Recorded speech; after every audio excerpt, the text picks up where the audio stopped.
Jayashree, Dr. R.K. Jayashree, Dr. P. Krishnamurthy, Dr. A.J. Thomas and friends. I'm happy that we have been able to organize this program to honor the memory of an exceptional talent of Malayalam fiction, Rajalakshmi, who had the promise of great writer, whose life was cut short by herself half a century ago. Literary artists taking their own lives for reasons related to their art are known to have happened the world over. Mayakovsky, Hemingway, and Virginia Woolf, and Sylvia Plath, the list lengthens in world literature. Rajalakshmi stands out in the area of modern Malayalam fiction, ranking with these great names. Her brilliance in conveying the deep inner thoughts of her characters through short conversations and minimalistic narrative is clearly visible in her verse. Varu Varshiyum Pure, Initial Kalam, for which she won the Kerala Sahitya Akademi Award, and Uchavellum Ilum Niliyum and Dhan Inna Bhavam, etc., shows us the creator with a sensitive mind, resolute intellect, courage to state the facts and stand up to it, and a person with very fine sensibilities. The setting of her verse betrays similar patterns and appear to be localized, but the elements of the fiction throw up many universal elements such as personal sacrifices for the betterment of larger group, selflessness, idealism, and such similar emotions and thoughts. Conducting a literary forum consisting of a panel discussion on the life and works of Rajalakshmi to commemorate her as half-century has passed since her death was thought to be in the fitness of things, especially when the English translation of her works, the book titled A Path and Many Shadows and 12 Short Stories by Professor R.K. Jayashree has been made available recently for non-Malayali readers. It is my pleasure to welcome to this function Professor K. Sachidanandanji, renowned Indian poet writing in Malayalam, as well as eminent critic, poetry translator, editor, and former Secretary Sahitya Akademi, and the former editor of Indian literature, who has kindly agreed to preside over this evening function. Although he could hardly spare a day in his almost perennially busy schedule, he has made it to this program to save it from the unfortunate absence of Sri K. Jayakumar in the role of chairperson and Sri Anand due to indisposition, as well as Professor Uday Kumar in the role of moderator owing to an unforeseen clash of dates. I extend a grateful and most hearty welcome to my Guruji and my master, because I was with him for 10 years, whatever I am today, just because of him. I would like to share this. Welcome to Professor Sachidanandanji. I will introduce you formally to the Akademi. I'm not sure it's necessary. Though Professor Sachidanandan does not need any formal, there are, of course, my short It's going to be shorter than your introduction, so So Professor K. Sachidanandan is a Malayalam poet, essayist, translator, and a bilingual critic and editor. He has a doctorate in post-structuralist poetics and was Professor of English at Christ College, University of Kerala, editor of English Literature, Journal of the Sahitya Akademi, and later the Chief Executive of the Academy, Secretary for 10 years. He then worked as a language policy consultant for the government of India and is associated as an editor of Kasa, Delhi, and the Foundation of Shah Private Literature. He edited the Poetry Quarterly in Kerala, Kavita, and Malayalam, and a series of translations from South Asian literature, the South Asian Library of Literature in English. He retired in 2011 as Director and Professor School of Translation Studies and Training in the National University in Delhi. He was also on Project Advisory Board of Hindu Literature Abroad and the National Executive of the National Translation Commission, and has been on the Executive Board of Sahitya Akademi, besides being on the Academy Governing Bodies of AMU, Berkeley University, Malayalam University of Kerala, and has been on the PhD board of 4 universities. And recently he was the National Fellow at the Indian Institute of Advanced Study in Shillong. He has 24 collections of poetry in Malayalam, 16 collections of world poetry translated, 4 plays, 3 books of travel, and 23 collections of critical essays and interviews, besides 4 collections of essays in English. He has edited several anthologies of poetry and prose in Malayalam, English, and English. He has 27 collections of his poems in translation in 18 languages, including 5 collections in English, 6 in Hindi, and 1 each in Irish, Arabic, Chinese, German, French, and Italian, besides all the major languages. He has won 34 awards known as for his literary contribution. I will not be reading out the whole list.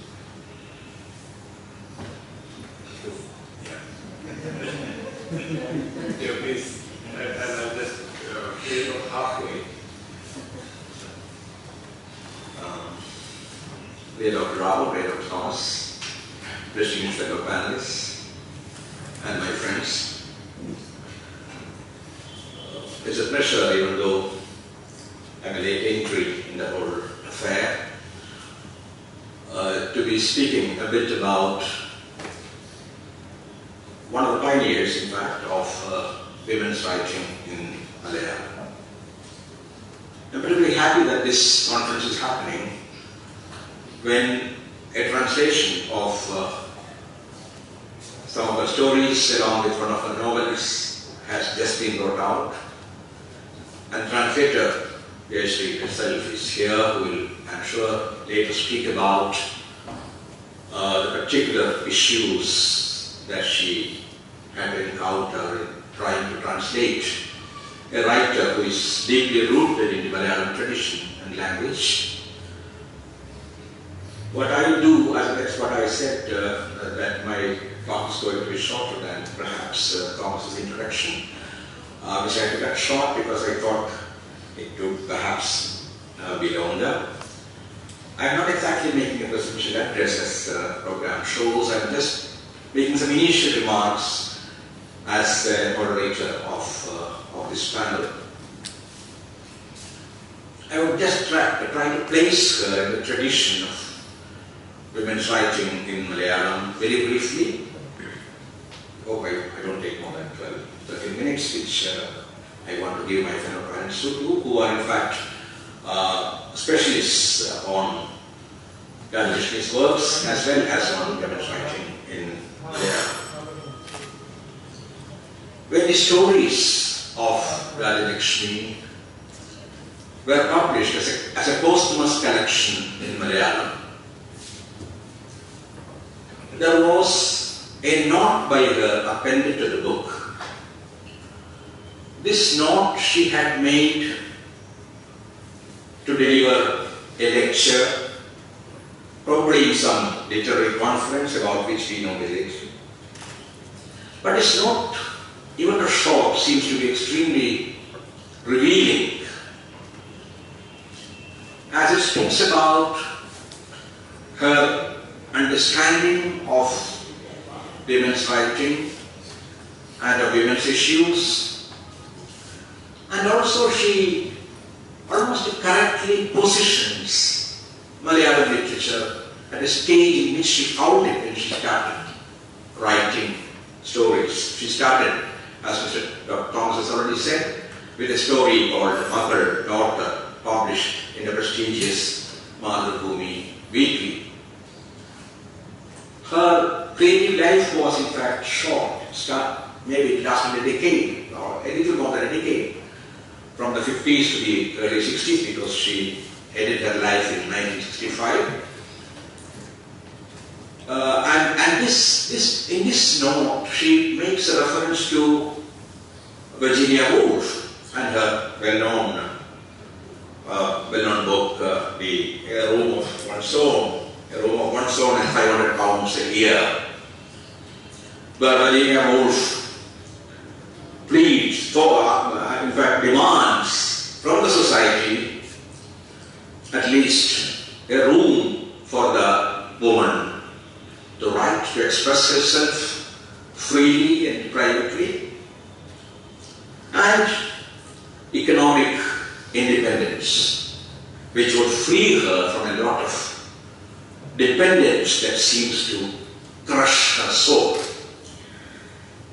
She So in fact, as you very well know, Virginia Woolf's attempt was to bring to the attention of her audience the need for a space for women, both at home and in the public, which perhaps she is yet to find. If you really look at the oppressive reality of India, dominated so much by patriarchy, which seems to be growing every day, and also for economic independence, which might free women to some extent, because very often she enters unhealthy or unequal relationships just because she is not economically free. Rajalakshmi also makes a reference to Jane Austen. She speaks of Jane Austen with great admiration as somebody who, she says, without the passion of Dostoevsky and without the vision of Tolstoy, was able to manage to create a world of her own with the few characters, ordinary men and women she had found around her. So that even when she says that Jane Austen did not have Dostoevsky's passion or Tolstoy's vision, what she really means to say is that without any claims to immortality and greatness, by the sheer boldness of her work, by the sheer quality of the truth that she brought to literature, by the sheer understanding of the life of the ordinary woman, she was able to create a space of her own in world literature. And she does not say that she is immortal, but she says, well, she has been around for 150 years, which means that she has created something that even now people consider important enough to be read and to be discussed. And she also places Malayalam novel, as she found it at her moment, a bit ironically perhaps, saying that perhaps Malayalam novel has now become equal to the 19th century British and Russian fiction. Because, of course, she explains it. She is not being harshly critical. In fact, she is just making a kind of passive remark, and that was in her nature. Those who have read her stories know that she was never loud. She was never harshly critical of the society around her, including the kind of society which is dominated by patriarchal values. But she said the truth in a very quiet, in a quiet voice, and she never made much of what she had really discovered in society. So she says, now in fact, in Europe, a lot of experimenting, fiction has moved out of the old realist mold. It was happening when she began to write in the 50s.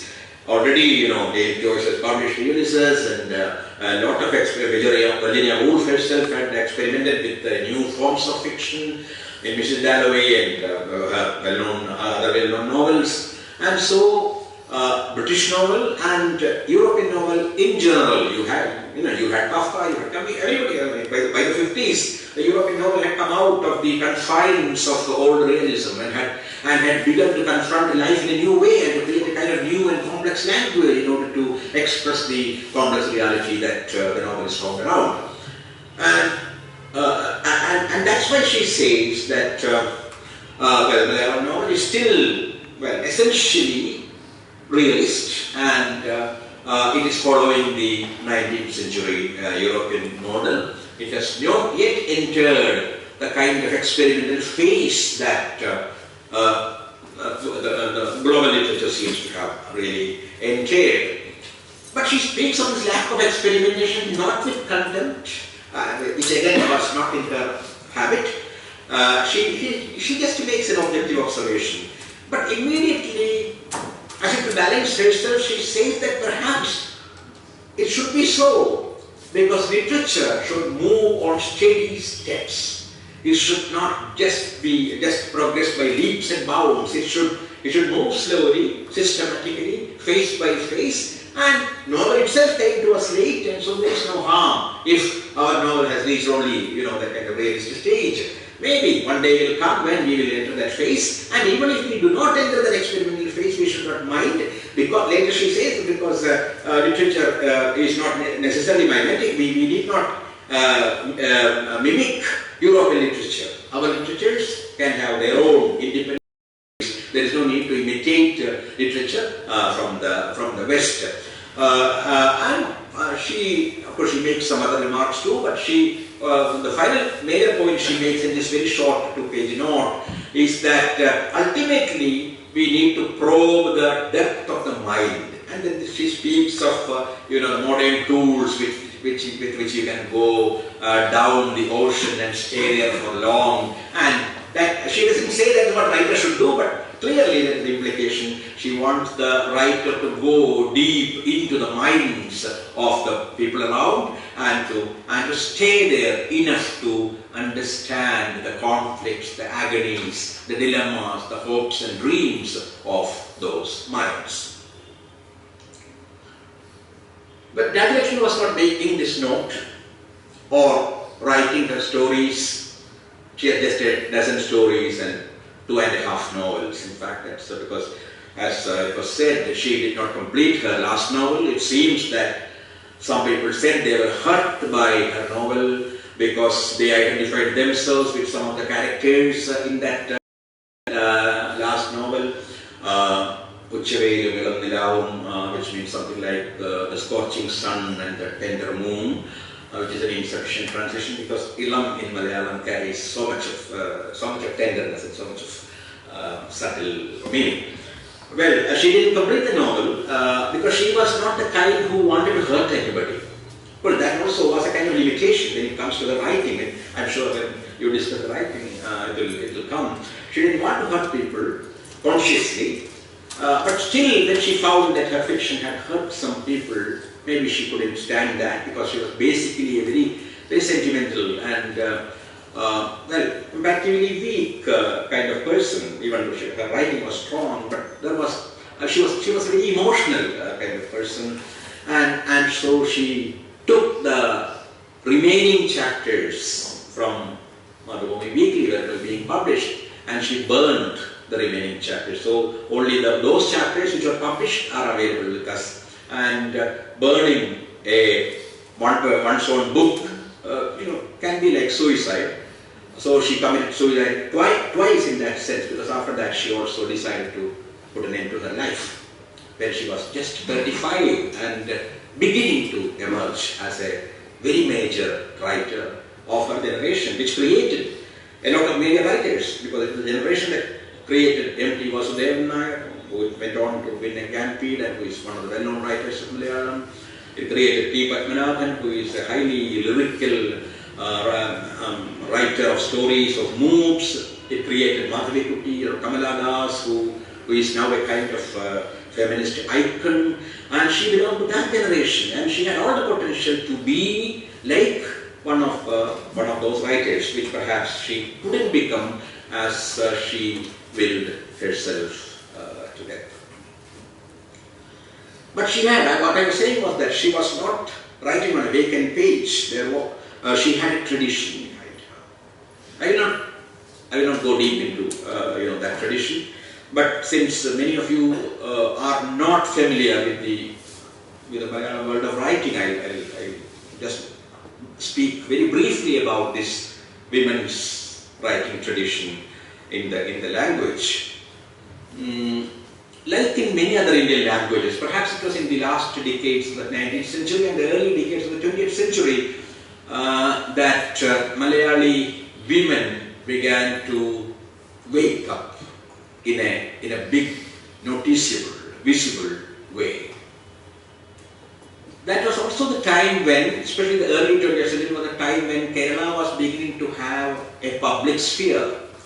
We had a lot of literary journals, so Kerala was developing a kind of secular public sphere where people could debate as equals literature, education, other issues that are being thrown up by a society in turmoil, in transition.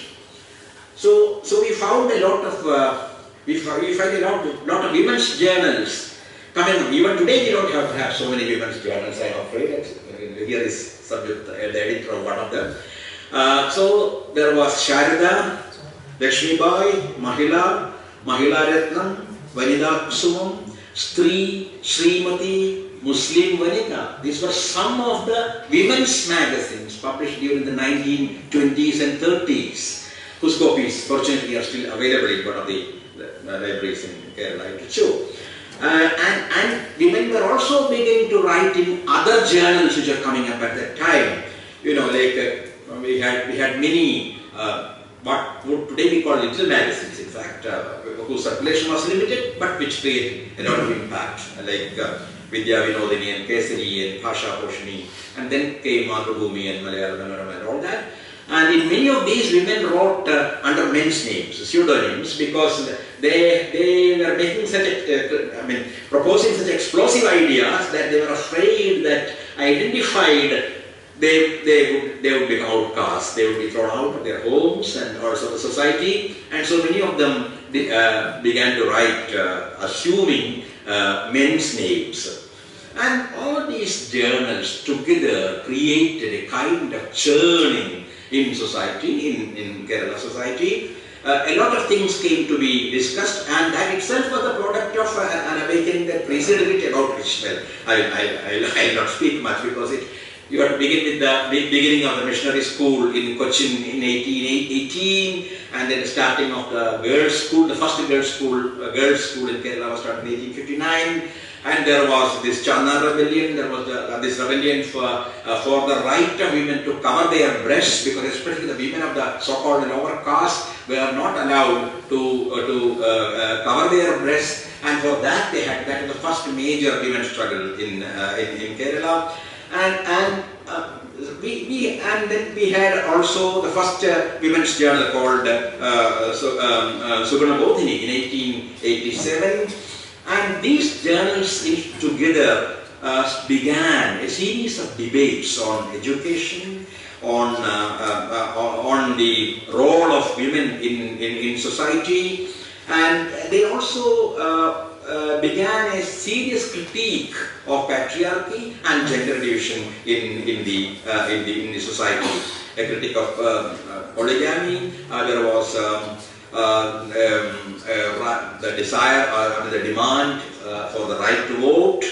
And some of you might have come across at least some of the major books on those days and the later growth of women's writing and women's consciousness in Kerala. One of them being J. Devika's well-known book called Herself, Gender and Early Writings of Malayali Women. Those who are interested might go through this book. And their critique of modern gender had three major aspects. One was they questioned the division of the world into the public world, which was exclusively for men, and a private world, which was supposed to be for men and women, but primarily in some sense for women. And secondly, they critiqued often very indirectly and timidly the compulsory heterosexism. Marriage being projected as the ultimate goal of a woman's life. Novels which end in marriage are supposed to be, and that's supposed to be the happy ending, which most often, sadly, it is not.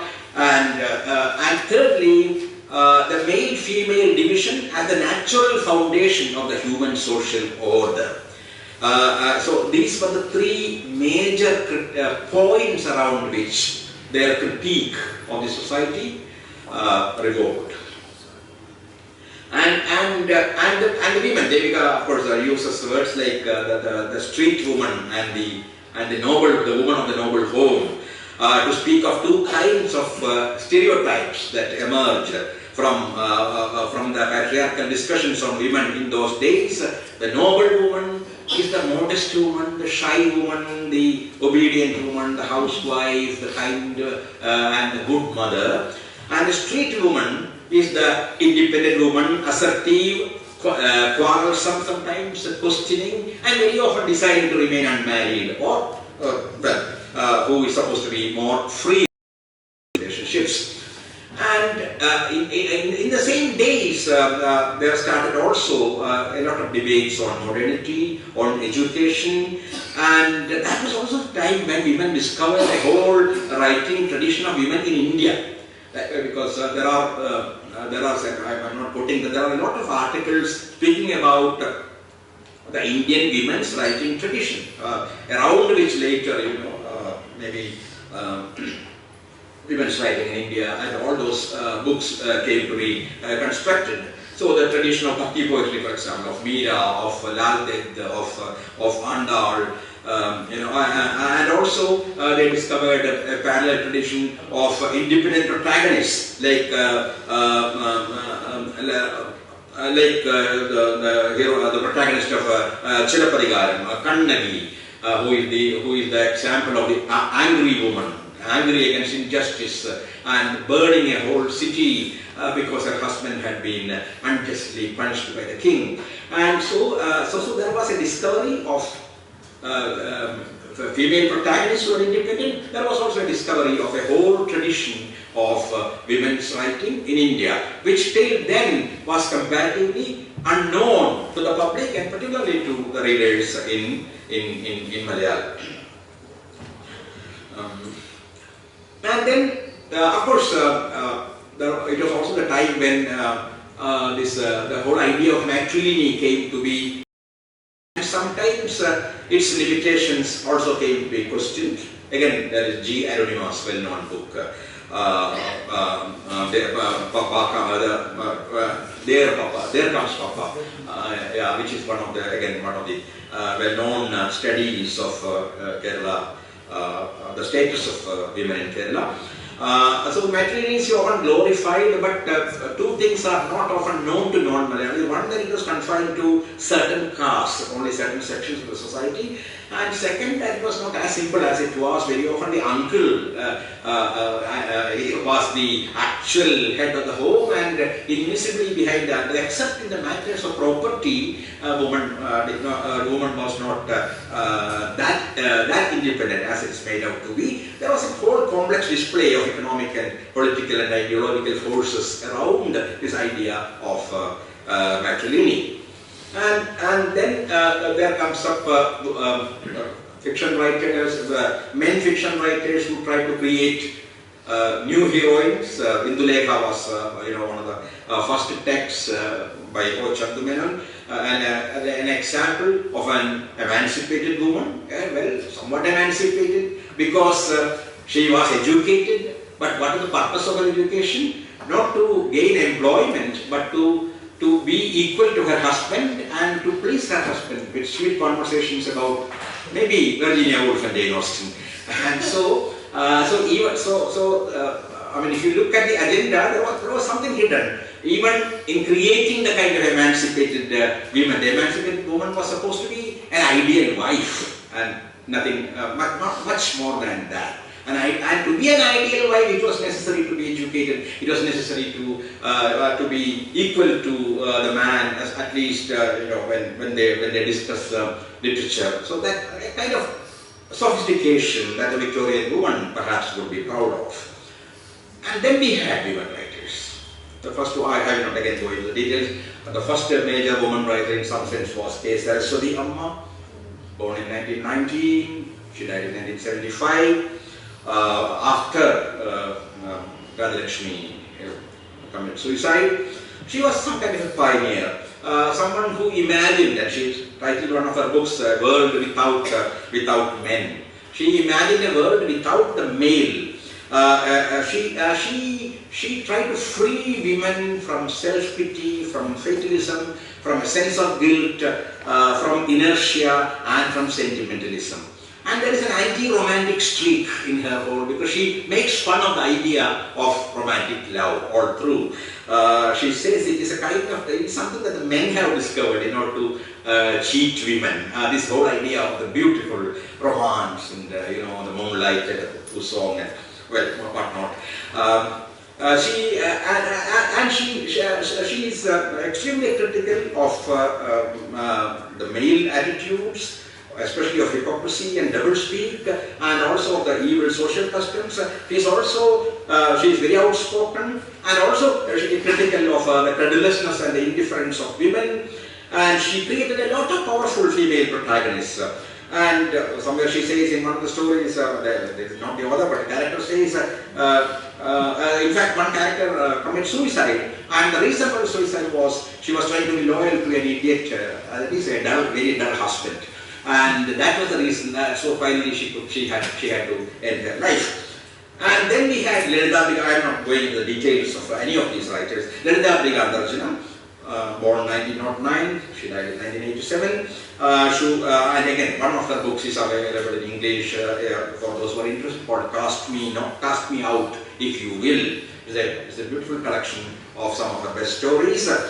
So she began writing primarily about the state of the Nambudiri women in the households, which was not at all better than the state of an absolute slave. She could not go out. She was denied every kind of freedom, and so she was the first, in fact, to speak properly about the invisibility of the Nambudiri woman, and also the insensitivity of the Nambudiri men to the suffering of their women. And she again created a lot of major female protagonists. You know, somebody who is made an outcast because a Nambudiri woman who had married a Muslim in a story called Vitibellam, The Power of Fate. And then one of her major stories is called the Pratikara Devada, which means the goddess of revenge, which is about the trial and excommunication of Savitri, Tatri Kuti. And it's a story which interrogates the whole system. And another called The Sense of Guilt, where an unmarried woman admits that she had a beautiful love affair with a young man. She made love, and she admits that I made it out of desire, and I still cherish the beautiful moment I had with him. But this was, today it is nothing of it, but in those days these were extremely shocking, coming from a woman, and especially a Nambudiri woman who Lalita Briga was. And so she created all those great fearless heroes or suffering heroes, and also she wrote through the novel Akrisakshi. Again, it's been translated as Fire Witness. She portrayed women, in fact one woman in different phases of life, as the prisoner at home, as a freedom fighter, as a social reformer, and finally as a recluse. She assumes different names in these different phases. And finally she was inspired a lot by Gandhi. She also raised a lot of ethico-political questions, because her stories were not only, they were mainly about women, but also about women in politics, about freedom fighters, about women who suffered during partition. In fact, perhaps I think these are the only stories about partition in Malayalam. I couldn't find much when I was asked to name stories of partition in Malayalam. I couldn't come across much other than two of the very powerful and very beautiful stories by Lalita Briga and Darja. And so she was critical of the utilitarian logic of the reform movement, what we call the Kerala Renaissance. And she pleads for a relatively unbiased relationship, a relationship between men and women based on mutuality, based on unconditional exchange, based on love, and not on mutual utility, which she felt, she sensed was perhaps the kind of agenda that the Renaissance was putting forward. And so man has to accept the selfhood of woman, the freedom of woman, and that should be the first condition of the relationship between men and women. This was one of the primary arguments she really put forward. And in 1934, Kamala Das was born, changing the whole scenario. She died in 2009, as many of you know. And then women's writing, in fact, I would say, I am not discussing her at all because that would take a lot of time. In fact, Malayalam women's writing came of age, I would say, Kamala Das, because she spoke without inhibition about unreal love, about desire, about the problems of urbanity, about strong rural women and weak and weeping lonely urban women. She spoke of schizophrenia. I mean, she created a completely new kind of idiom, which became a kind of model, almost inevitable. Even though it was a model, it was an inevitable kind of model for the women writers who came later. A new language, uninhibited language, a new language of the subconscious, where woman's desire came to the fore and woman's body was there at the central principle of images. Her stories sprang from images. She was deeply lyrical. Discussing Kamala Das would make me unnecessarily articulate. I wouldn't discuss that. And I would just say a few things about Rajalakshmi, and I would leave it to the panelists to discuss. I think Rajalakshmi stands somewhere between Lalita Abhigandarjanam and Kamala Das.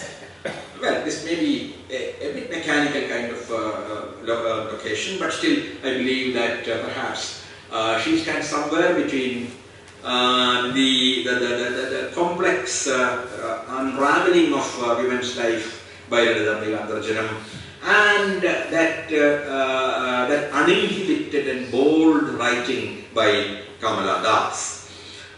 She brought along with her contemporaries lyricism and subjectivity into Malayalam short story. Until then, especially just before that, Malayalam short story was essentially realistic. It was passing through what is called the progressive, socialist progressive phase, socialist realist phase. And with the coming of M.T. Vasudeva Nayak, T. Patnaik, and Rajalakshmi and Kamala Das, or whom we call in Kerala Madhavi Kuti, that is her pen name,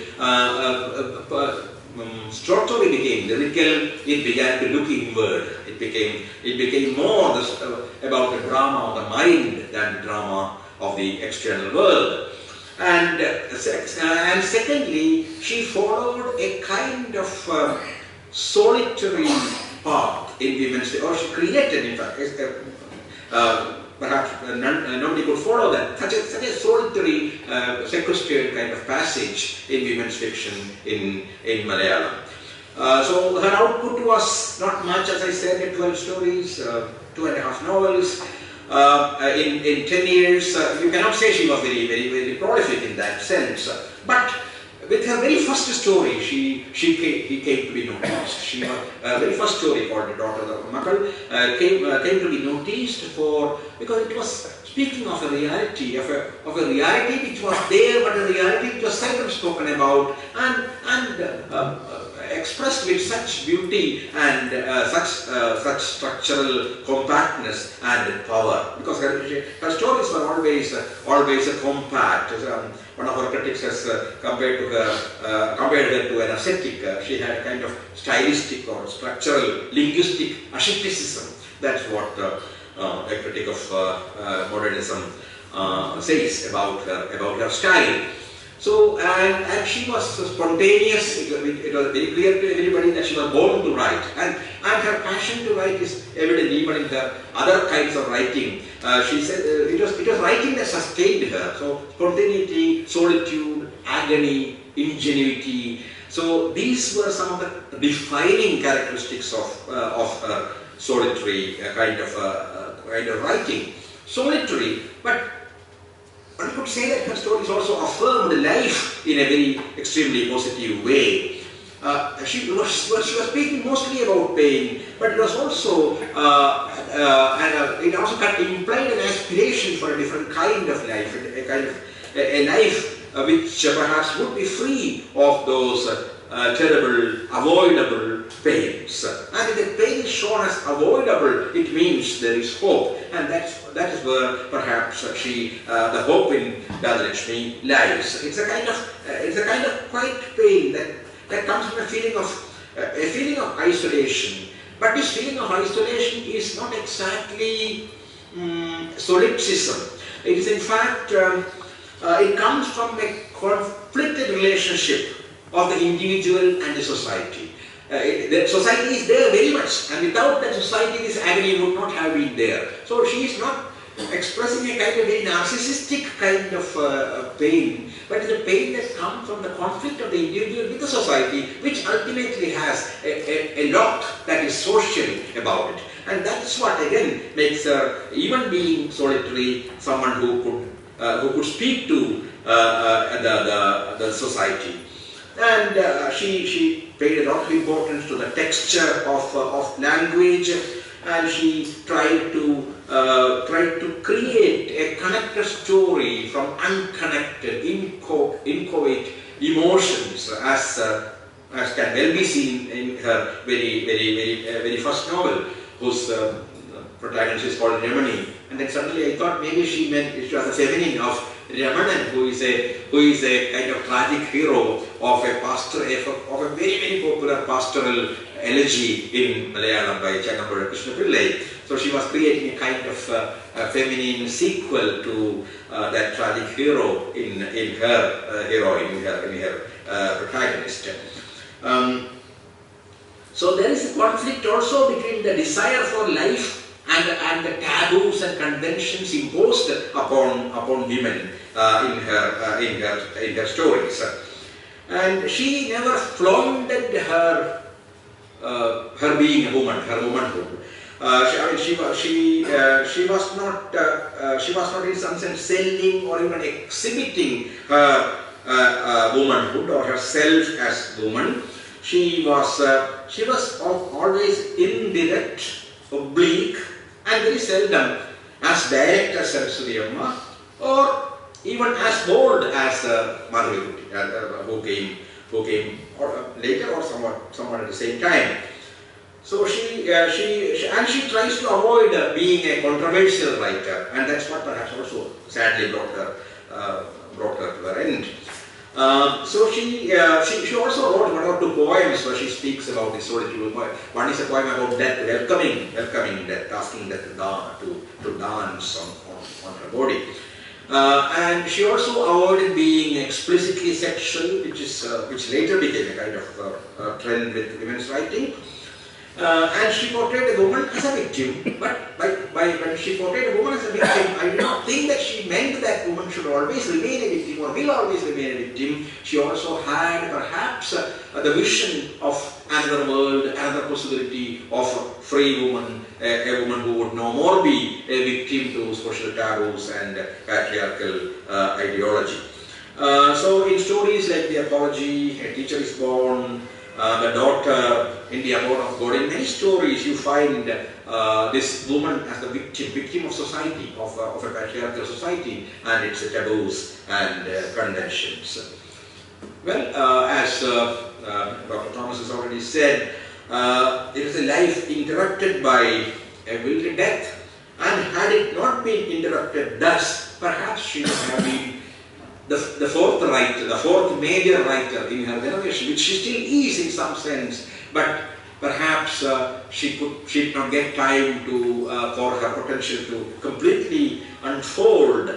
And it is ironic, tragic in some sense too, that almost immediately after her death, Malayalam fiction entered that experimental phase about which she had spoken in the little note. I had begun with that note and I would end with that, referring to that little note she had prepared. So she after her, with Kamala Das and with O.V. Vijayan and other writers, Malayalam fiction, Malayalam literature in general enters a very experimental phase, experimental in theme, experimental in language, experimental in structure. Well, these are a few bare remarks about Rajalakshmi, and I was trying to locate her very briefly in the context of Malayalam women's writing and women's life. Thank you.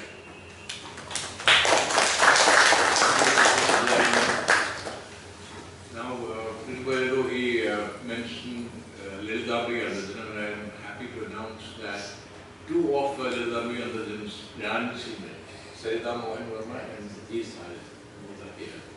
So let's have the occasion. Now I would like to invite Ruby Malik to read a short story by Rajalakshmi. Thank you, sir. Since you've spoken about suicide, I'll start with that. And if we have time, I'd like to read another story, which we planned earlier, but let's see how it goes. Taking one's life, surely that's a sign of cowardice, of inadequacy and cowardice. I would grant you that it's cowardice. Is it cowardice to throw yourself before a moving train? Oh no, brave of you then. Just go and get your own life when things don't work out your way. If you ran away from reverses because you lack the guts to face them, I would say you're a coward. I generally believe that when heated discussions on topics such as this were taking place in a predominantly male gathering, it would be wise to intervene.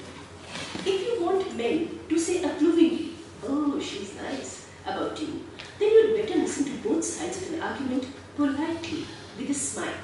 If you happen to have a pretty smile, good. But you'd better not admit that he was some big shot in the Navy and was a North Indian. When I went to the fence on the south, I found the maid waiting for me. She would like to know whether Amma spoke either Hindi or English. I don't speak Hindi, but I do speak English. The maid went back into the house. My patience was running out when Neerja finally came out. I noticed the beauty of her slim, shapely figure even that day. When she asked me something, I put on airs and I uttered a few sentences in English. I studied Hindi. I studied in a Hindi medium school, she said timidly. I was immediately sorry that I tried to impress the poor thing. Her request was simple. The maid turns up at 8 in the morning, which wouldn't do at all. She has to come earlier. Request to the elderly in the Greek tradition.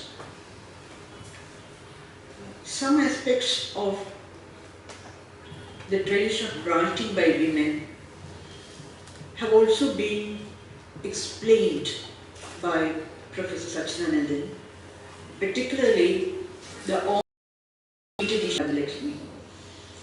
One perhaps a fact that easily comes to our mind is that the works of Rajalakshmi were published in highly regarded literary magazines in Malayalam, like the Madhubhumi Weekly and the Mangalodayam Monthly. Those who are familiar with the Malayalam literary scene here would perhaps know that getting a work published in Madhubhumi Weekly is almost like getting a PhD. Maybe I'm exaggerating a little here to make my point. But Rajalakshmi's works were published here, and this certainly one of the reasons why early in her career she was featured by all. And along with that was the endorsement of her works by eminent figures like N.V. Krishnawari, who was the editor of Madhubhumi, and a whole lot of other critics. As was again pointed out, Rajalakshmi won the Kerala Sahitya Akademi Award at an early age, and this led to her that final sign of recognition from the establishment as far as her talent were considered. She was the first woman. She was the first woman to get the Sahitya Akademi Award. Right. But apart from all these factors, I feel that her suicide, like the suicide of Sylvia Plath, catapulted her into the status of a tragic heroine and prompted readers and critics to see and closely read her works for the evidence, the reasons for her suicide. So that is another thing. And again, what we find in the Malayalam scene is that novels which are purported to be on the life of Rajalakshmi, not biographies but novels, fictional works like Akademi, which was later made into a movie that is hugely popular, made her a kind of cult figure. Now anyway, one can cite any number of reasons, extra-literary, this is what I said, extra-literary, perhaps not something which is drawn from Rajalakshmi's own work, for the acceptance and popularity of Rajalakshmi. But what I find paradoxical is that, again as was pointed out, Rajalakshmi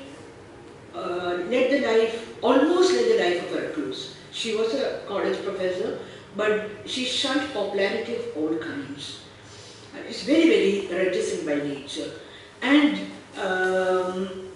to one who shuns fame like this, it is ironical that the critical industry would work overtime to make her that kind of cult figure and read her works for evidences, hints of what might have transpired in her life. And I would say that this persona of Rajalakshmi that critics, admirers, lay readers, everyone kind of recreated was along a certain line, like that of a tragic heroine. And I would say that mostly these readings were colored by the fact of her suicide, by the fact of her early death, by the fact of her untimely death. And everyone was trying to look into the works of Rajalakshmi to see what exactly was the possible reason for her taking her life. Perhaps this is a fate of all those writers who have left little material on their lives, and with our penchant for mystery making, we make icons out of them. We make the mysterious icons and then we kind of unravel. This is how the literary critical industry functions. And perhaps what results, the kind of image of the writer that is left is something that is far removed from the actual life that Rajalakshmi led, or what a reading of her own works would yield, or perhaps the times themselves would vouch for. Now, this is what I would mean by the politics of memory functioning when we assess the works of Rajalakshmi. Now, from this issue of memory building Rajalakshmi as a certain type of a literary figure, I would very briefly move on to the second point that I wish to project, is that of the female intellectual. So this build-up of Rajalakshmi as a female intellectual is something that proceeded from the canonization of Rajalakshmi as a certain kind of a writer. And very briefly, Professor Satyanandan has dealt with many of the aspects of this. So very briefly, I will elaborate on the canonization of Rajalakshmi as a female intellectual. And interestingly, if we go through the critical material that is available in Malayalam and English, we find they take two different points of view. This is something curious and perhaps something that has happened only in the case of Rajalakshmi. We may not see this kind of a difference in perception when it comes to women writers, if we take Kamala Das as an example, because there's a kind of a convergence of opinion, some kind of a unity of opinion, similarity of opinion regarding their self-work. The touching tale of female bonding. Perhaps we don't really have to take it to sexual level, but a very close intimacy between two women. Now, why? How much of it is because of the way the author uses language in particularly, like ingenious ways. Because that is not easy to bring out in translation. So you should make allowances for that. And this people don't easily realize. For instance, my family, there sometimes when I sit agonizing over my, searching for words and how to bring out something, they tell me this is because you are a perfectionist. Why don't you get on, why should you have to agonize and all? And my son was calling me up yesterday and saying that he saw something very effective about Hillary Clinton on Facebook. Unfortunately, it is in Malayalam and it is very relevant. Like it goes, Petti, Petti, ballot Petti, Petti, Pottichapol, Ammachi Potti. So, like, he was agonizing over how to bring this out in English. Like, because this owes especially to the use of the southern dialect in the, DT. So this is the kind of situation that I face. Like, dialect was definitely a problem when I was translating these, translating the novel particularly. But fortunately, she wasn't given too much experimentation in her stories, and they did not pose much of a problem. And I think I would conclude by saying that, I also have this image in my mind of, as a translator, I'm like Simba, and the original text is the old man of the sea, which is, strangling me, which will not let me go. So this, I'm always moving between two texts, like Simba then carrying the old man of the sea on my shoulder, and because he is strangling me, I miss many infelicities of language.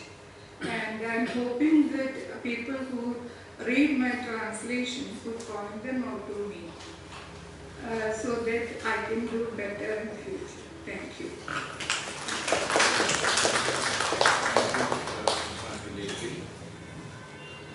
Translation is a serious business, and I also share your concern. Happy to be one. And now I'm going to Professor Krishnamurti. Krishnamurti, he is Associate Professor in English, teaches from the College of University. He has edited a book on Gabriel Garcia Marquez, opponent of the Foretold, and authored a book of essays in the collection.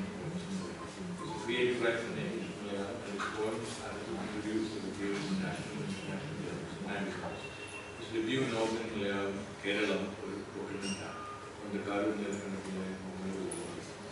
his book on contemporary art practices in India and platforms of resistance review for publication. He has presented papers in national and international conferences including Ocean University, UK, Harvard University, University of London, Sweden, and the National University of Research in Belgium. He is a board of studies member in the Kashmir University, Srinagar, and is a nominated member in the Culture Studies Department in Cairo University. His areas of interest are third world literature and films, gender discourse, changing patterns of sexual resilience, and the politics of the discourses concerned with music, football, and corporate culture. Thank you, Dr. Thomas. At the outset, I would like to congratulate this extremely interesting interview from the side of Sahitya Academy. To remember, it's not the question of remembering, but it's a question of, for me, it's a question of bringing Rajalakshmi very much agile and vibrant in the contemporary times. And also this excellent effort which Orient Blackspan and the translator had taken. I congratulate Orient Blackspan publication for bringing this beautiful book, the beautiful translation of the stories by Rajalakshmi. For me, remembering Rajalakshmi is not simply an aspect of remembering, but it's remembering, to use to slide a little bit into the theoretical framework. So I won't be able to talk about any kind of theoretical framework in my brief lecture here. What I'm trying to do is as most of these points have been, her relationship with other women writers and the rest of the things in Malayalam language and literature has already been talked about.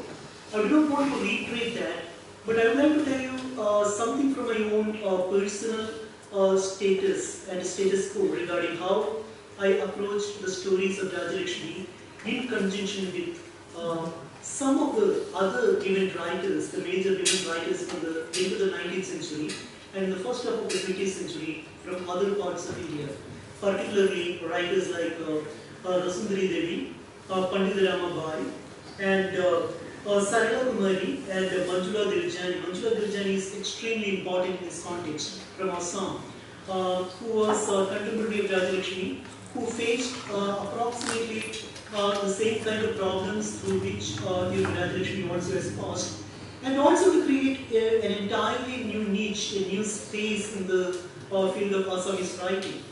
She is also one of the occluded figures right now. When we think about Assamese writing, we hardly talk about Manjula Devjani, despite the fact that some 15 or 16 years back, there were two stories. I think when Sachindra became the editor of Sahitya Akademi, in the literature, two stories were published by her in Sahitya Akademi journal, in the literature. And after that, I haven't seen any story by Manjula Devjani figuring in. The reason why I brought these women writers is in a particular context that when I happened to go through the narratives by Rasundari Devi and also Pandita Ramabai, initially what I found was a series of occlusions that the woman could not even educate, or what were the problems of this educated woman. Even if after the education, what were the fundamental problems of this educated woman to scribble something on a piece of paper. Fortunately, Rajalakshmi did not face these kinds of problems. She was in a much privileged stage at that point of time. And the other important women writers who were talked about here, there is Abhinandar Jana and also Saraswati Amma. And P.K. Ravindran has written about Saraswati Amma as a militant feminist writer. And I have a small irky problem here, because I really consider Lalita Abhinandar to be more of a militant kind, and on the contrary, Saraswati Amma to be an effervescent side. But this effervescent side, the writing by Saraswati Amma, it veered towards some kind of an anger, which later was reflected not in Rajalakshmi's writing, but in other writings which later came immediately after other women writers after Rajalakshmi. This is one of the important, thing which I always keep in mind. And the second important thing is, Rajalakshmi's writings offered a space which is fundamentally articulated against the three major, ideas. One is, I would say, there's a structure of patriarchy, and second, there is a structure of self-enclosure, because this is something which we should not neglect at all. Because does a woman writer always remain within the narrow parameters that is set before her? Or even if the woman writer has a space of her own or a room of her own, just like what Virginia Woolf was articulating, can the woman writer break this self-enclosed space of writing? Not a self-enclosed space of patriarchy or something like that, but the space of her own writing. Can she create or articulate a vocabulary of her own with respect to what Justin was talking about, the Valvanad vocabulary? But I think, Rajalakshmi progressed much beyond the Valvanad vocabulary by inwardly looking and creating some kind of an inner space for herself as well as her readers. And the third space, which I would like to tell you, for me is most important, that is a space, that is a critique of the public space. Rajalakshmi's women characters, most of the characters, if you carefully look at all these stories, they are to a certain extent educated characters, educated women. But after receiving or during the process of receiving this kind of an education, they were fundamentally facing some kind of a dilemma, and this dilemma was nothing but after receiving this education, where should I go? How should I progress? So this is where the role of the critic emerges. Secondly, I would like to point out from my way of looking at Rajalakshmi's writing in the context of Rasundari Devi and Pandita Ramabai, that though Pandita Ramabai and Rasundari Devi in those kinds of Maratha, particularly the Maratha typical patriarchal context, face some kind of always someone, a careful a male or a female, even a female, carefully looking at what they are doing. Rajalakshmi to a certain extent was successful in her stories and also in her novel to break these narrow niches of looking that someone like, whether it can be a big brother, not in a power setting consciousness, but in the sense that even if a woman is located within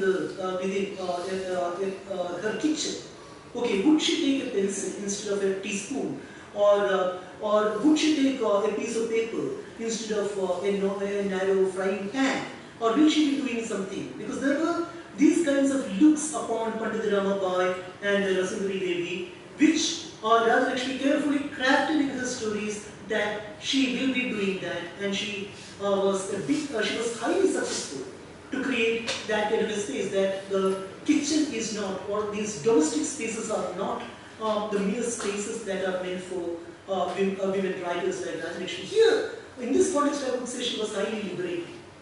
But there is a problem, which I would like to outline here. If you look at most of these stories, all the published stories by Rajalakshmi, we find that somehow or other, most of her women protagonists are stuck at some level. And this level I would claim as a level of self-criticism. Particularly in this brilliant story, the long story, Path and Many Shadows, Ramani, who is a model character about, maybe a parody upon Ramani by Chandra Krishnamurthy. Ramani takes the courage enough to critique her own interiority at various times. Whenever she meets a number of characters who she internally fears will be tying her up, or when she takes a decision against her father who is that kind of linear figure, but at the same time the father figure, somehow or other she was able to deconstruct, but she fails to deconstruct or reconstruct the other males who come across her. This is an interesting turning point. I think this was the philosophical turning point in, to a certain extent, in the late 50s and the early 60s of Malayalam writing, which later writers like Balamani Amma, to a certain extent, wanted to liberate. And they were successful in doing that. Another important question of Rajalakshmi's writing, which I found out, is the critique of the place oblique space. The place may not be as the space always, and this is the public. How does the public look at the woman? How does the public look at the woman's writing? And how does the public try to theorize a woman writer who is coming up with respect to her publications in all these major publications? And most of these publications were well-known publications, and she never faced any kind of the publication politics. She was not a victim of the publication politics during the 1950s or the early 1960s, before she took her own life. And this gave some kind of an impetus to her to consider how far this vocabulary can be effervescent, and how can this vocabulary can be an anti-logic against writing. I think this is one of the fundamental problems she faced in not finishing her novel. I am not going to theorize, or I am not going to offer any kind of major critique on the level of suicide or whatever. Number one, because if you try to theorize different levels of suicides, different levels of taking up men's and women's life, or writers, social activists, I do feel there can be an endless array of problems. Alright, so I am not going to do that.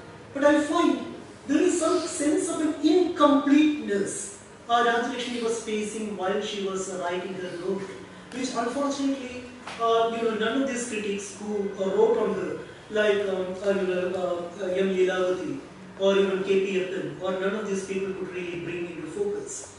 And this incompleteness to a certain extent was her own incompleteness, that if she finishes the novel from the stories, if by any chance if she finished the novel, which was serialized in Madhubhumi Weekly at that point of time, she by all probability would have thought that the finishing up of the novel also might reach to some kind of a terrain that the writing itself will be facing or a finishing point. Though we had a lot of problems with this kind of anticipations. Her writing to a certain extent was equated to her body politics, though the body politics really was examined and extrapolated by by the writings by Madhavi Kuti later. Because Rajalakshmi, I would say she created certain caveats for Madhavi Kuti to take up the idea that woman's body itself can be the mode of liberation. That you have to write your body. When you write your body, you create an entirely different language. Writing the body should be writing the body of the woman's language. And of course, we find some seamless continuity between Rajalakshmi and Madhavi Kuti in this case. This is very, very important. One last point what I would like to mention is some kind of a comparison between Manjula Deljani and Rajalakshmi. Manjula Deljani, in her writing, she created a whole cartography of human mind, a whole cartography of the female mind to a certain extent. And this cartography is not something that is located in one nodule or in another nodule by pointing out the space or the place which I was talking about.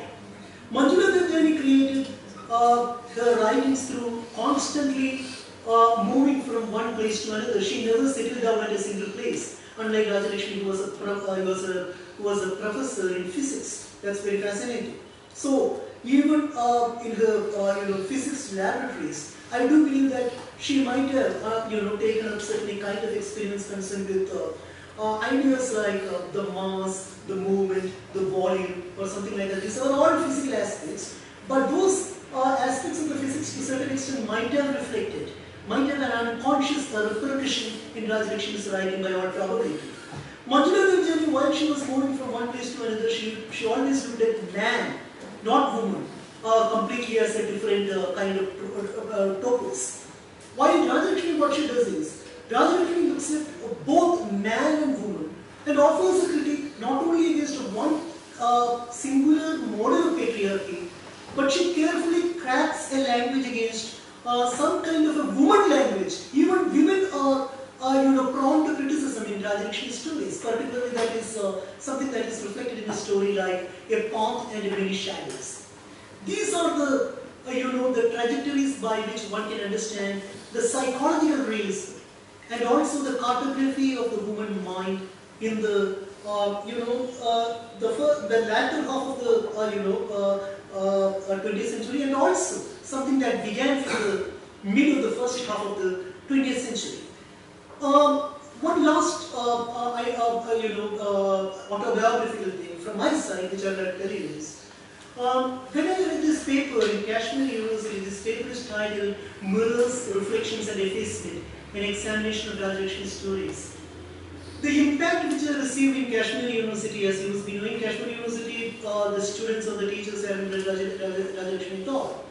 The impact this paper had there was quite phenomenal, and I had a lot of discussions with Kashmiri women students. And these Kashmiri women students who approached me, they told me from their lives that certain things, certain stories which I analyzed, like a teacher is born, or suicide. These stories had a deep-rooted impact in their mind because they were completely in a relationship with their own social conditions at that point of time. So they were peculiarly asking questions like when they were written, when these stories were written, and what was the political background at that point of time in Kerala. And they could relate many things with the Kashmiri atmosphere, the Kashmiri University atmosphere, the Kashmir, what the contemporary Kashmir is all about. Secondly, they wanted to find the translations of that, but unfortunately at that point of time, many stories were not translated. We are having a good translation and the rest of the things. Thirdly, they wanted to relate these stories with certain other problems of women from where women could not really shackle from the narrow parameters, the stringent parameters of their own language. But despite the fact that the best Kashmiri women writers are not staying in Kashmir, unfortunately, right now, and they are outside Kashmir, maybe in Delhi, outside India, outside. But the male writers, the Kashmiri male writers, still survives or thrives in Kashmir. So the question is, from both sides, the Kashmiri woman writer faces certain kind of serious problems, which, in a different sense, Rajalakshmi tried to outline without talking about Kashmir by looking at certain inner political turmoil that was there and in the context of Kerala and in the progressive and also the modern writing of Kerala. And she never wanted to be known as the modern woman, Malayali writer. And along with the Room of One's Soul, she highly was appreciating another novel by Virginia Woolf, that is The Waves. And we find the resonances and reflections of The Waves, if you carefully go through the unfinished novel of Rajalakshmi. The novel still remains as an unfinished project. That raises the question that, would the life of such a woman who criticized the male as well as the female language, at the same time without looking left or right, or without falling prey to any kind of particular political affiliation, would that be an unfinished project? So this is the trajectory I would like to place Rajalakshmi's stories, her unfinished novel, and also the contemporary discussions of Rajalakshmi that need to be really rooted in the context of not in moonlights, but in the sultry sun, where we find the question of Kerala women still, and also the Kerala, some group of men still, absolutely problematic, despite everything we claim about Kerala writing and the Malayali writing or Malayali context. Thank you very much. It's a very interesting presentation, particularly about the mindscapes of the Kashmiri women writers for students in the Rajalakshmi's world. This is very interesting. As a case study, I think the audience must have noted this. It's a very unexpected kind of turn we have reached here. And we have also reached, I think, the limits of the time we have. About the panel presentation is over the discussion. I leave it to the moderator. I just throw up my hands. What about the story? Is it a long story? No, it is not a very long story. I actually wanted to read Doctor, but it was very long. This story is called A Pretty Girl and Her Pals. Shall I We start? shouldn't be debating the length of stories, I really know, but there is this time factor. One Yes. or two paragraphs probably, just to show the contrast, the somber story and then the humorous story. A Pretty Girl and Her Pals. A room in a busy office where about 200 people of all sorts, married and unmarried, men and women, worked. The time was 11 o'clock in the morning. A 26-year-old IAS officer had assumed charge. That was the event. Several people shared the space beneath the white concrete ceiling, suspended from which a fan whirred all the time. Panicker, the father of 6 children, and forever harder, Muralidharan, the good soul, Thomas, forever carping about everything and everybody. Ravindran, given to poetry and melancholy. Lalitha Devi, pretty and flirtatious. Nalini, asthmatic and stoical. And Malati, the pregnant one. These are the 7 people. And now, a little more about them. As mentioned earlier, Panicker has 6 children. The eldest is doing the pre-university course. The youngest hasn't left the mother's lap yet. Half of Panicker's hair has gone grey.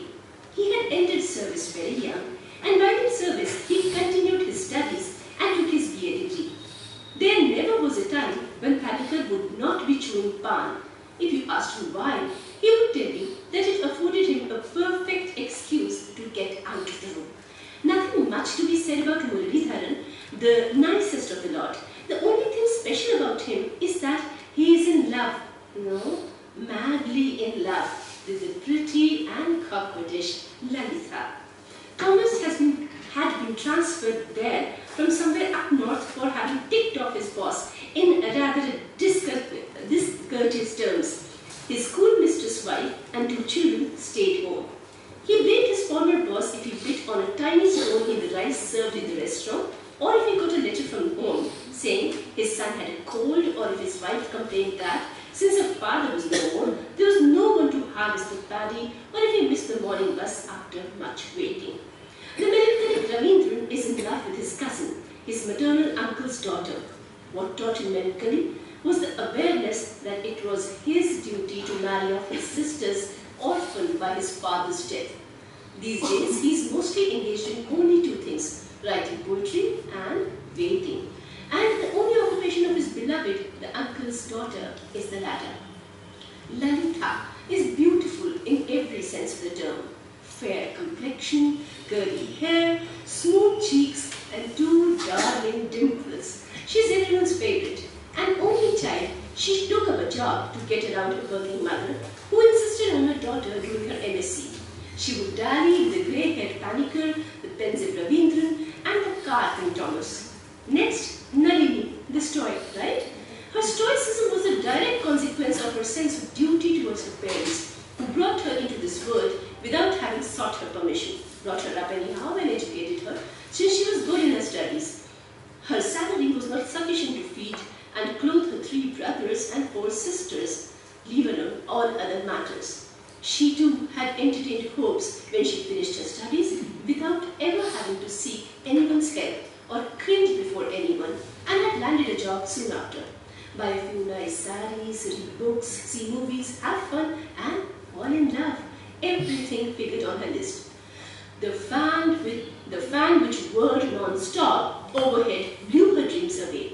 It left a lot of space empty. She then gave herself up to the task of trying to save the rest of the space in her head from being overgrown. When she felt like seeing an English movie, she read in 3 Anna replays produced by people who had seen the movie. She slaked her thirst for romance with dog-eared novels. By the way, only novels get dog-eared since only novels have readers. That her brother borrowed from the college library. Now she had advanced into the Kathopanishad. The asthma which troubled her every new moon day was efficacious in bringing her closer to the Vedanta. Malati, who comes to office leaving her 1.5-year-old first son at home in the care of a maid and carrying her second in her belly, is a fairly innocuous person. Since she felt tired and run down most of the time, her work was handled mostly by the others. 7 individuals of 7 different temperaments. They carried on in the same room, sometimes on good terms, and at other times on bad, from 10 in the morning to 4 in the evening. While Panika talked of his son who flunked his exams, Lalini waxed eloquent over her rascally brother's exploits. Thomas reported his daughter's scold in detail, while Malati described the child's teething troubles. The pensive Ravindran never spoke much, but no one could say for sure whether he talked love with Muralidharan on the sly. Everyone was thus getting on fine when the government of India saw it fit to launch a 26-year-old IAS officer into their midst like a tweed-suited Sputnik. All hell broke loose. Not here in the room alone, mind you. It was as though a minor earthquake had shaken every single room and veranda of that sprawling building. Officers would come and go, but someone so young, 11:30. Everything quiet in the room. After the initial bout of small talk, everyone was engrossed in their work, reading files and scribbling on them in full swing. Time passed. At last someone came to summon Panika. As the senior most, it was Panika who carried out transactions with the office on the first floor. He was about to become a superintendent. Gathering up the files, Panika moved towards the door, flashed a smile and left. Just as they say in the stories, the minutes crawled by. Ah, he's coming now, declared Lalita, whose eyes had been riveted on her wristwatch. It's been half an hour since he left. Panika sat down and took out his pan box. Tell me what he's like, sir. Good looking. What they say is true. Lalita had run out of patience. Stepping into the veranda, Panika spat out the bitter juice. No family. He winked. Stays in farmlands. I've gathered this much news. Isn't that enough for you? Don't you have to pay 8 or 10 rupees per day in that place? Muralidharan the virtuous was concerned about that. Let him pay, sonny. He's young. Let him pay, said Thomas. How do I get to meet him, Panika Chetta? Lalita had not been paying attention to any of these exchanges. He isn't shy. Wait for a day or two. He's sure to come this way. Wait for 2 days? If I don't see him today, I won't be able to get a week of sleep. In that case, you can go without your beauty sleep tonight, child. There is something you can do. If you will be happy with a peep through the curtain, Thomas put in. Just stroll down the veranda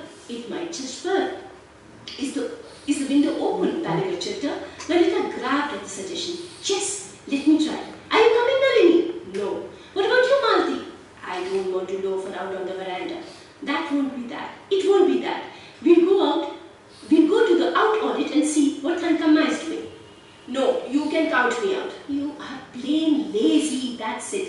Lalita set out on her own. This is grave dereliction of duty, Sare, Thomas called after her. When she came back in 15 minutes, it was Malati who spoke to her. You saw him? Yes. When I was coming back, he had got up and was standing at the door. I saw him clearly. How's he? Tall, dark and handsome, huh? It was Nalini who replied in English. Did you see him, Nalini? Lalita took offense at that. No. Then, okay, leave it. Am I right or not? Isn't he like that? I said. Yes, he is a bit dark, but very good looking. And so tall too. So I am right. Oh, great. Very smart of you. That day, and 5 or 6 very like it went by. The craze about the new officer didn't abate. Even if Lord Krishna, beloved of gopis and handsomer than Manmada, the god of love, had come down, he could not have created a greater stir. The officer was the topic of conversation wherever people met. Shall we carry on? One morning he went around the veranda on some business, and Rakshi is reading like as somebody after my life. One morning he went along the veranda on some business with the peon in attendance. Sare, here he goes. You haven't seen him, have you, Sare? Thomas called out to Nalini. Malati was on leave and Lalita was not in the room. Nalini waited for her to turn up. I too have seen him. He said, I too have seen him, she said when Lalita turned up. Muhammad came to the mountain. How's he? Lalita took it up eagerly.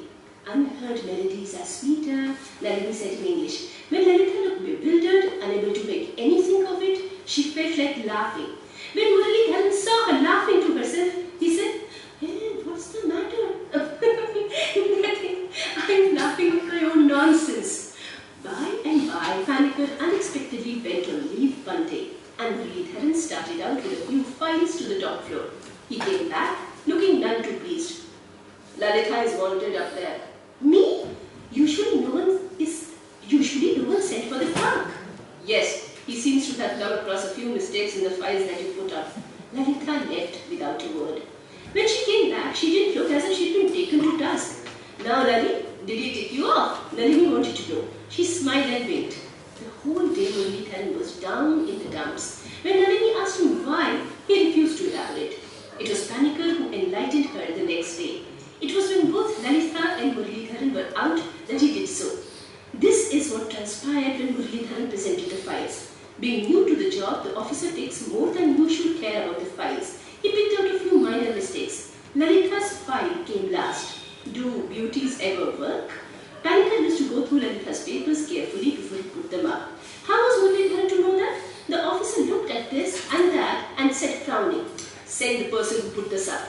Something either a quixotic sense of chivalry or the ardor of love made Muralidharan say, It's a lady, sir. The bruised immediate response was, Oh, is that so? In that case, ask her to present herself in a parda.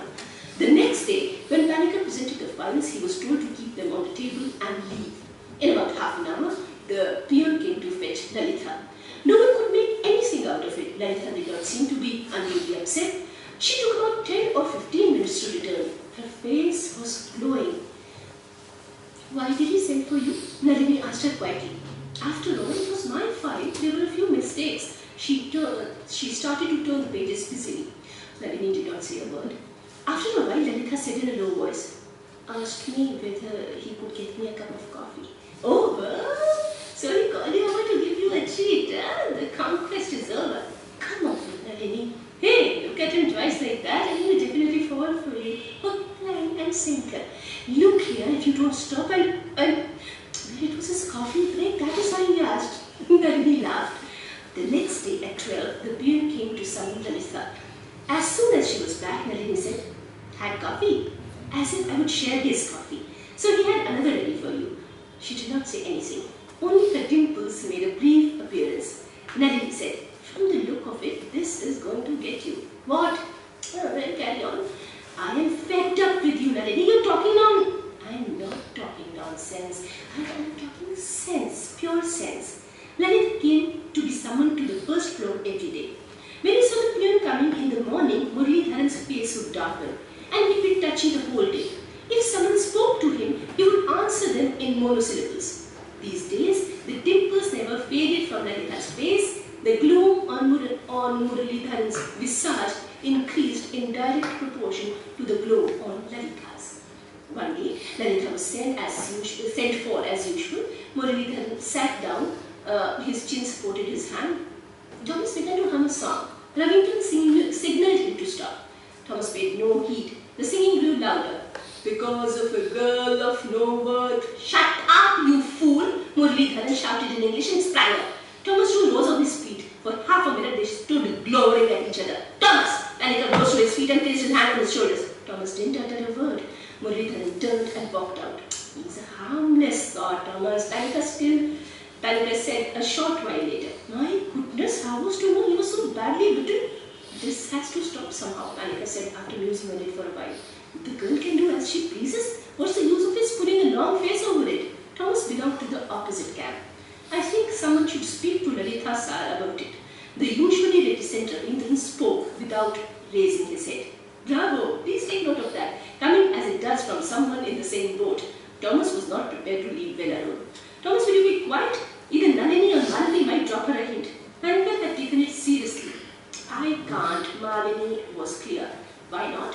It's with your tongue that you speak. It won't tire you out. Lalita will not listen to me. In that case, let Nalini Sar speak to her. Shh! Nalini hissed in warning since she saw Lalita approaching. When both parties were absent, the others held an emergency meeting in the room. Nalini was entrusted with the task of getting Lalita to understand the lie of the land. During the noon interval, as soon as lunch was over, everyone vanished this way and that. And as had been agreed upon earlier, Ravindran lured Muralidharan away on the pretext of reading his poem to him. Lalita set out in search of Pan, Thomas to see whether he could cajole a cigarette of someone. Malati said she wanted to rest and remained in the waiting room. She didn't even return to the room after lunch. The stage was set. Nalini tried to clear her throat. No sound. Lalita sat as though she was unaware of these developments around her. Nalini felt like hitting her. Lali, she brought herself to begin. I want to tell you something important. Oh, to begin with, let me ask you something. Yes? Is that officer in love with you? How do I know? Do you love him? Lalita laughed.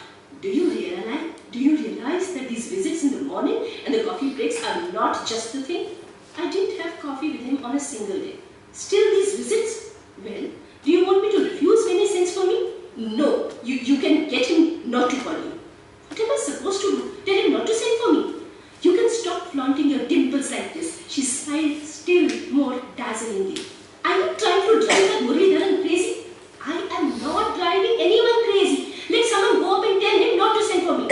Lalita Devi, this game is not good for you. She smiled again. A crow in your hand is better than a coil in the forest. Still, she smiled. I am not joking.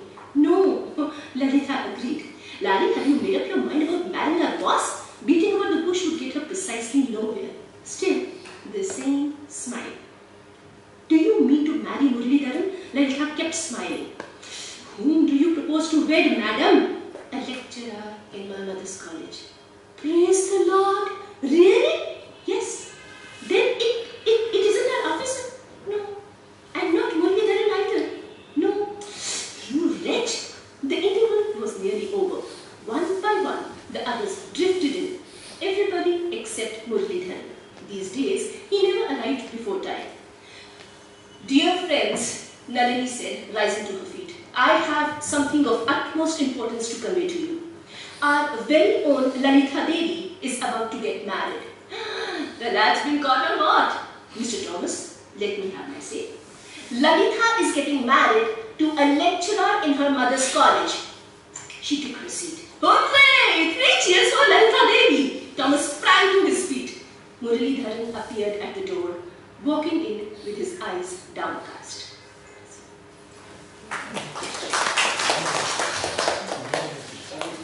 Shall we call it a day, or would you mind the coffee getting cold? Some closing remarks by you and then we can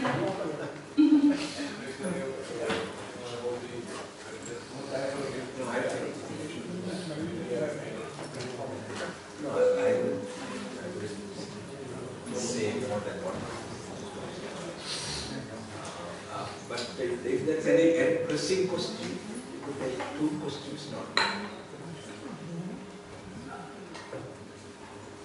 Do you have any questions? These are all the questions. Yeah. Yes.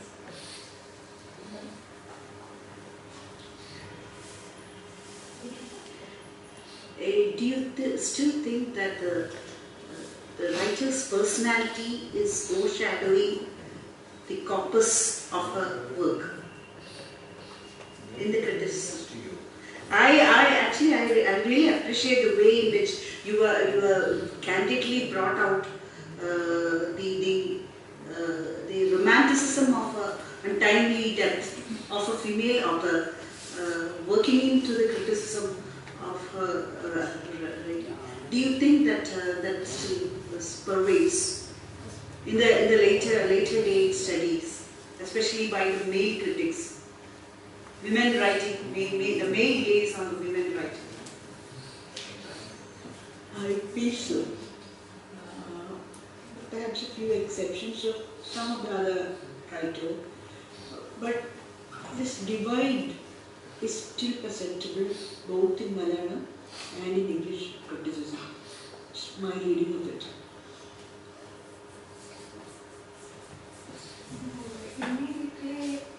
Immediately after the death, if you look at the corpus critical writings on her, the male critics tend to concentrate upon her suicide, more on her suicide than on her literary work. And women critics who contemporary with these writers, they tend to concentrate on her writing. But I think things have changed a bit now. People are concentrating in the studies that have come out recently. They tend to concentrate, whether male or female, they tend to concentrate on her. Isn't this an international phenomenon, not just an Indian phenomenon? Because Sylvia Plath said, wherever there is a female author suicide, then there is a kind of a secondary aura of but it was rarely more so in the past. There's a depth industry also, not only continuing industry, which begins to see that retrospectively and looking at the possible premonitions of the suicide in the earlier work. I think we are walking back towards that. I don't think that really works. I was particularly intrigued because I know at least 2 persons who are close to her who denied the kind of criticism. One is that she is supposed to be a very close person, very introvert kind of person. One person was my aunt, who was a student. She has written in the autograph some 6 months before her suicide. Nugiru Nugiru Jeevidasavu. When you drink, translated to English, it's just something equivalent to drink up as much of honey that is life. A person who was so vivacious about life is described as a person who was a close person, and even the prose of the story which was just read does not describe her as an introverted person. No, she was an extrovert by all accounts, but according to people who knew her really well, she loved watching Hollywood movies. She used to play badminton, but at the same time, she never dressed in bright colors. She preferred pastels like light blue, light pink. And she loved bhajans. Shanta's Pujarisena was her favorite. She doesn't seem to be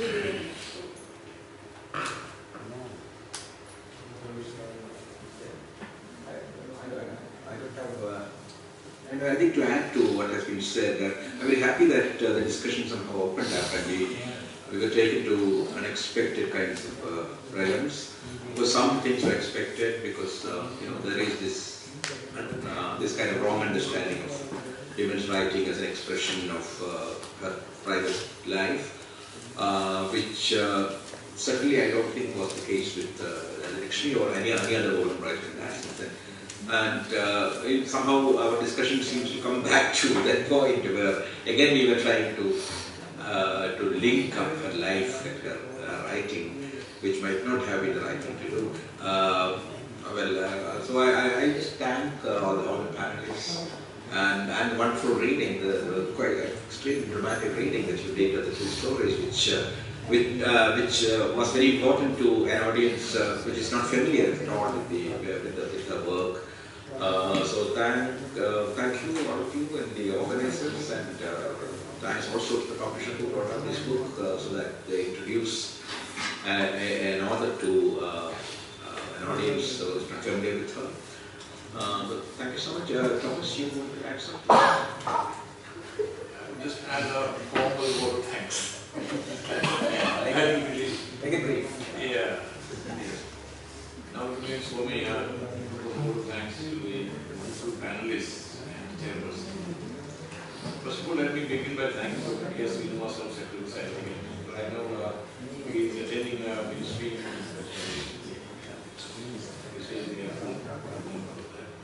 for suggesting the course panels. It was his idea, and he was so right and fitting to celebrate the memory of Rajalakshmi's past the half century. She knows how who suggested this. Thanks are due to the administration and council.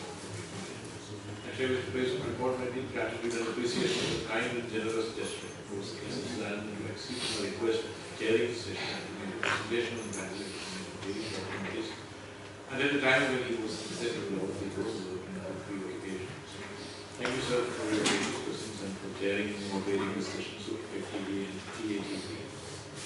Also, Sahitya, the target presence in women's studies in Kerala, has taken initiatives since almost a decade to reassess the contribution of Rajalakshmi to Malayalam fiction writing by women, almost a pioneer. Initiative to publish 12 short stories and also an array of critical articles in the Samyukta Journal of July 2008 paved the way for the book brought out by Corinne Blackstone recently.